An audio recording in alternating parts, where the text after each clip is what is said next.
जर आमच्या मागण्या मान्य नाही केल्या तर मात्र मग एक वर्षापूर्वी मुंबई फक्त थोडीफार प्रमाणात जाम केली होती। मात्र या वेळेला दादानी आम्हाला थांबायला सांगितलं तर आम्ही थांबणार नाही, रेल्वेचा रूळ ठेवणार नाही, एकही विमान उडून देणार नाही, एकही जहाज सोडून पूर्ण मुंबई ठप करून टाकणार। तुम्हाला उद्या कमीत कमी 50 लाख लोक इथं याच अंतरवालीमध्ये दिसतील।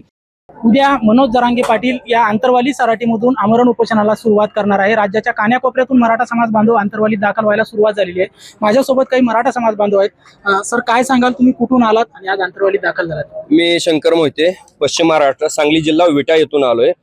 पश्चिम महाराष्ट्रातील सर्व तमाम मराठा बांधवांनी पश्चिम महाराष्ट्राला किती गरज आहे हे कालच्या दादांच्या फेरीमध्ये दाखवून दिलेलं आहे।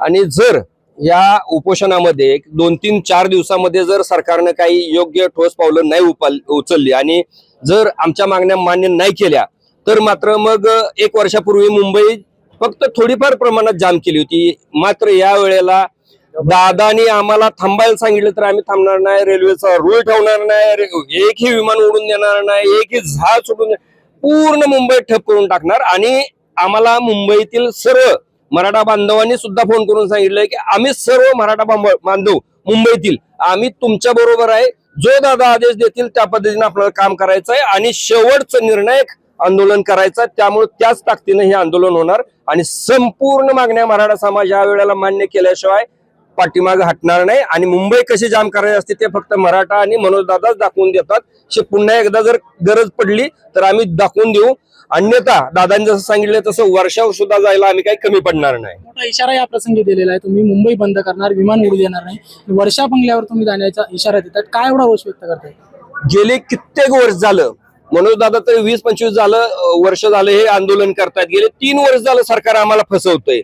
तुम्ही एक तर आम्हाला द्यायचं नसेल तर देणार नाही म्हणून सांगा, GR काढणार, आदेश देणार आणि खाली अधिकाऱ्यांना वेगळे संदेश देणार। ह्या जर दुटप्पे भूमिका तुम्ही जर घेणार असेल तर आम्हाला त्याच भाषेत उत्तर द्यावं लागेल। आणि मग मुंबई कशी जाम करायची असते ते आपल्याला माहित आहे। सगळे मराठी आपण कसं आहे, आदेश कुणाचा?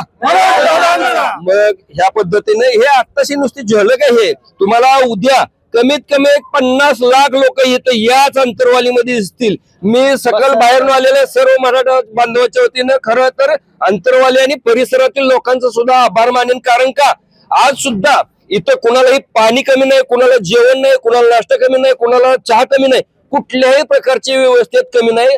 इतकी लोक इथली प्रेम करतात। मग आम्ही पश्चिम महाराष्ट्र असेल किंवा विदर्भ मराठवाडा असेल ही लोक आम्ही मागे का थांबू? आम्ही तेवढ्याच ताकदीनं त्यांच्या खांद्याला खांदा लावून आपण सगळे जायचं ना मुंबईला। माझ्यासोबत आणखी काही समाज बांधव आहेत। दादा, तुम्ही कुठून आलात, काय मागणी घेऊन आलात? मी धारूर तालुक्यातील देवठाणा या गावातून आलो। माझ्या परिवारातील माझा भाऊ मराठा आरक्षणासाठी बलिदान दिले त्यानं, आणि त्या सरकारने GR काढला की कुटुंबातील एका व्यक्तीनं शासकीय सेवेमध्ये सामावून घेणे बाबत। तुमच्या भावानं बलिदान दिलेलं आहे? काय नाव आहे त्यांचं? कधी नवीन बाबूराव सोळंके। हे डिसेंबर 2023 मध्ये त्यानं केली की मराठा म्हणजे नकारार्थी विचार यायला लागले पोरांच्या मनामध्ये। त्यातून त्यानं आणि शासनानं असा GR काढला की आपण त्या कुटुंबातील एका व्यक्तीला नोकरी देऊ, आणि तसं GR काढला। परंतु शासन दाखवतं एक आणि करतं एक। आता यामध्ये काय झालंय, माझा बंधू जे होता ते अविवाहित होता, तर त्याचं वारसाचं प्रमाणपत्र काढलं तर त्याच्यात फक्त आईच वारस ठरू शकते कोर्ट, आणि मग आई ड्युटी करण्यास पात्र नाही। आज त्याच कुटुंबामध्ये त्याच्या भावाचा मुलगा म्हणजे पुतण्या आमचा, तेच एकमेव आमच्या परिवारात नोकरी करण्यास पात्र आहे। परंतु तिथं ऑफिसला काय सांगतात की तुम्ही वारस म्हणून तुमची दखल घेतली जात नाही।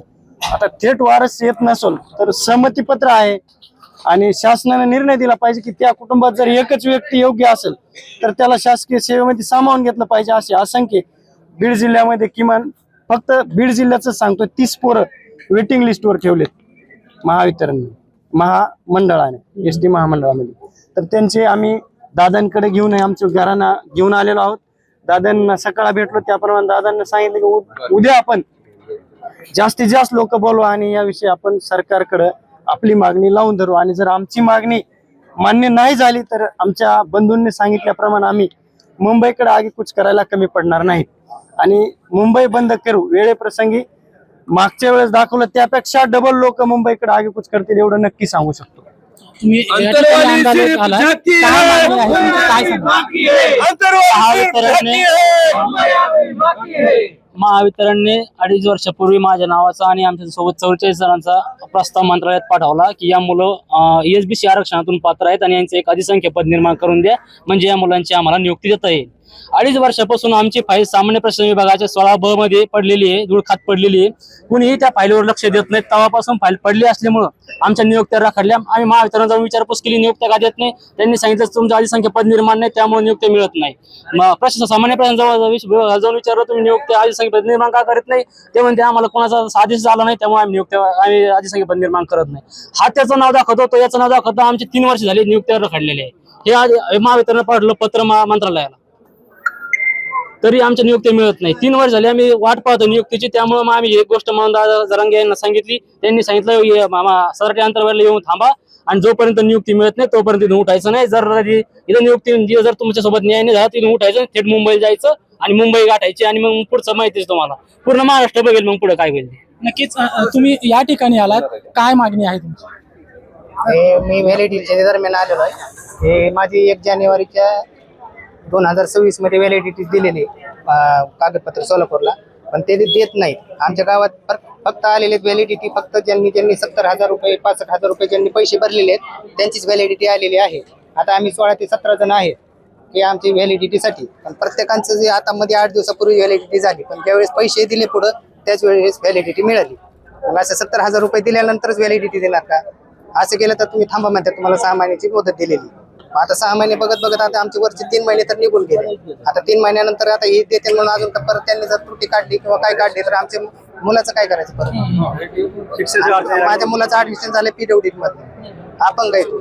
असं त्यांच्या पुढे असं समक्ष दाखल होतं की असं बाबा प्रॉब्लेम मध्ये आहे, ऍडमिशन झालं तर त्याला सगळेच अशी मदत करतात. तुम्ही आंतरवाली सराटीमध्ये आलात, काय मागणी आहे तुमच्या? आमची कास्ट व्हॅलिडिटी होईना झाली. मी उद्धव गरुड मटकराळा तालुका जिल्हा परभणी. तर हे आम्ही 2024ला मुलाची कास्ट व्हॅलिडिटी टाकली होती, तर त्याच्यात 3 सुनावण्या झालेल्या आहेत आमच्या. तर सुनावण्या होऊन तरी पण एक आम्ही 2024ला एक मृत्यू प्रमाणपत्र होतं खापर पंजोबाचं, तर ते काय म्हणतात मृत्यू प्रमाणपत्र गायी धरल्या जाईल. तर कसं काय, तर ते म्हणले तुम्ही तुमची कुणबी नोंद कधी निघाली 2024ला, तर 2024लाच आम्ही मृत्यू प्रमाणपत्र काढलेलं आहे, तर ते गायी धरता जाईल. हे पूर्ण पुरावा त्यानं दिलेला आहे. उपोषण स्थळी आलात, काय मागणी असणार? ते कास्ट व्हॅलिडिटीसाठी झालेले आहेत आम्ही, बाकी आमचं हे नाही. आम्ही बाकी लय दिवसापासून बेजार आहेत आम्ही याच्यात.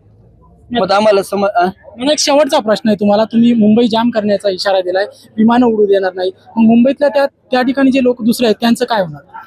त्यांनी आम्हाला सांगितलंय ना, मी मगाशी म्हटल्याप्रमाणे सकल मराठा समाजानं मुंबईतील आणि इतर समाजांनी देखील त्याच्यामध्ये मुस्लिम समाज देखील मोठ्या प्रमाणात आहे. मागच्या वर्षी सुद्धा तुम्ही जर तुमचे सगळे मीडियावाले मुंबईमध्ये होते, आम्हाला मस्जिदमध्ये जागा दिली मुस्लिम समाजानं, परत गुरुद्वाऱ्यामध्ये जागा दिली.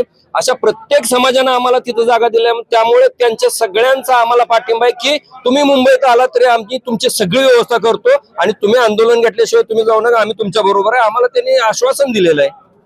नक्कीच हे होते राज्याच्या कान्याकोपऱ्यातून आलेले मराठा समाज बांधव यांनी सांगितलेलं आहे की आंतरवाली सराटीचं जे उपोषण झाल्याच्या नंतर आम्ही मुंबईत केव्हाही धडकणार व मुंबईतले विमाने बंद करणार व बाकीच्या ज्या सुखसुविधा आहे त्या सुद्धा बंद करणार असल्याचा इशारा या प्रसंगी आंदोलकांनी दिलेला आहे. महाराष्ट्र टाइम्स ऑनलाईनसाठी योगेश टाकपळे, आंतरवाली सराटी, जालना.